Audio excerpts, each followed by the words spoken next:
Chapter 16. Survival instincts sometimes come down to a simple choice: fight or flight. In this case, there was only one choice: fight. Leaving Simone was not an option. "We have to get her!" I pushed Asher away and took a step forward. "No," he held me back. "They won't hurt her. The one the Hastati want is you." "I don't care. If you don't want to save her, that's fine, but I'm not letting them take her."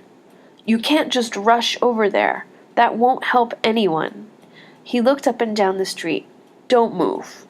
He crept along the wall until he could take a quick peek around the corner. I followed him, so when he stepped back, he bumped into me. He scowled, but I didn't care. I wasn't about to sit around and do nothing while my best friend was in danger. "He has her cornered at the end of a dead-end street," Asher muttered. What do we do next?" He looked up at the building next to us. I could tell he was coming up with a plan. "Okay, I think I can get up on the roof of this place, but you have to do exactly what I tell you." He took off his backpack and put it on the ground. "Go on." I wasn't going to make any promises until I heard his plan. "I'm going to go up there and jump down on the guy while—" "You're what?" "Listen, I know how to make jumps like that.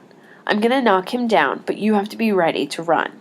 He pointed across the main piazza. "If Simone and I don't catch up, you have to leave and get back to the monastery. Take the backpack with you, but don't open the box. Understand?" This was a repeat of what had happened with my dad, except this time I wasn't going to do what was told. "Got it," I answered, knowing it was a lie. I wouldn't abandon Simone. I tried to calm myself down while Asher disappeared around the other side of the building. The more I thought about his plan, the more worried I got. I needed to find a weapon of some sort so I could help. I tried picking up one of the nearby potted plants, but they were too heavy. If only I could find something. Psst! I looked up to see Asher on the edge of the roof. He pointed back toward the restaurant and mouthed, "Run that way." That's when I saw his right hand.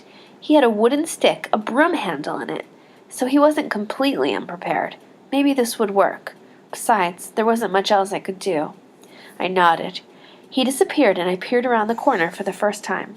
Simone was sitting on the ground, but she was talking to the half-eared guy. Was she trying to buy her way out? That would be typical Simone. But it might be working, because whatever she was saying, she definitely had his attention. That was when Asher jumped. It was like straight out of the movies. He came flying down, landed right on the half-eared guy, knocked him to the ground, then rolled away from him.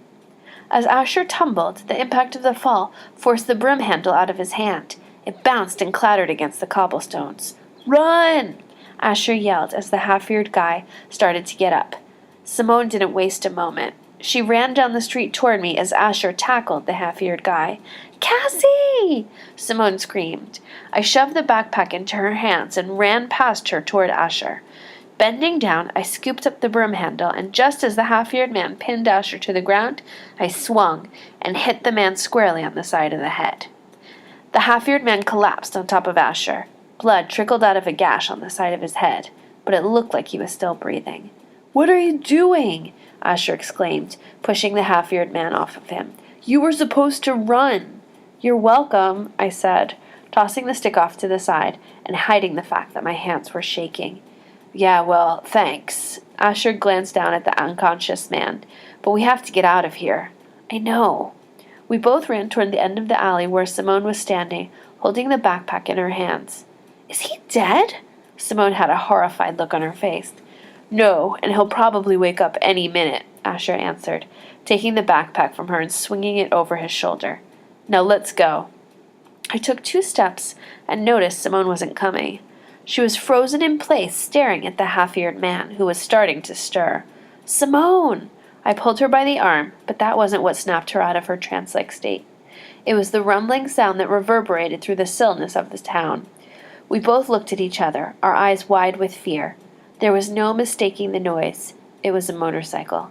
Had the motorcycle assassin found us too? Were they working together? Asher turned to face us. "Not good," he said. He was right. Our time was up.